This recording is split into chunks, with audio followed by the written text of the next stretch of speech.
ঘর থেকে বের হইলে আমরা জানি না আবার নিরাপদে ফিরবো কিনা। হাদি ভাইয়ের প্রসঙ্গ আমাকে খুব আবেগতাড়িত করে। এটা আমাদের লড়াই, এটা আমাদের এখানে আপনারা যারা আছেন সবাই হচ্ছে খেটে খাওয়া মানুষের সন্তান।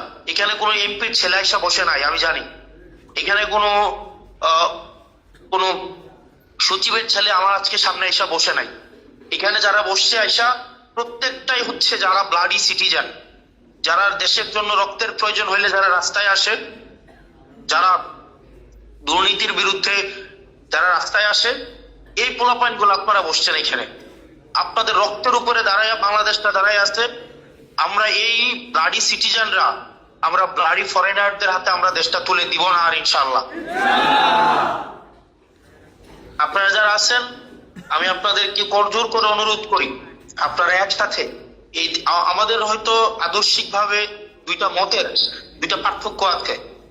আপনি হয়তো অনেকে যারা বাংলাদেশ ছাত্র শিবিরের আছেন, বাংলাদেশ ছাত্র শক্তির আছেন, আপনাদের আদর্শিক জায়গায় কিছু নীতিগত হয়তো পার্থক্য আছে, কিন্তু মোটা দাগে এই লড়াইটা আমাদের এই প্রজন্মের লড়াই।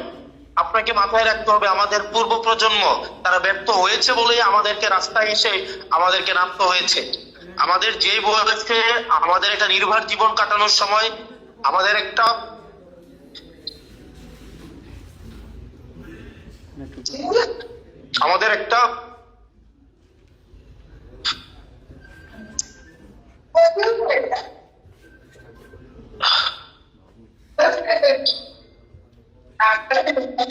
আমাদের যে বয়সে একটা নির্ভর জীবন কাটানোর সময়, পরিবারকে সময় দেওয়ার সময়,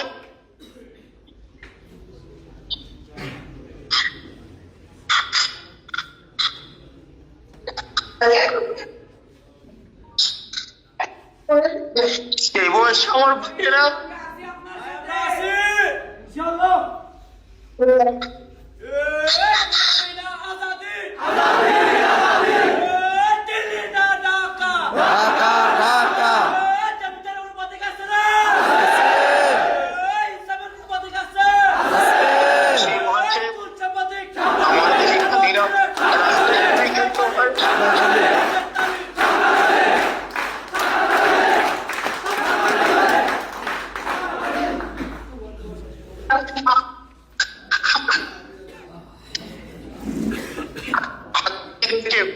আমাদের মতো মানুষদেরকে গিরিপিগ নামে ডাকা হয়, আমাদেরকে ব্লাডি সিটিজেন নামে ডাকা হয়।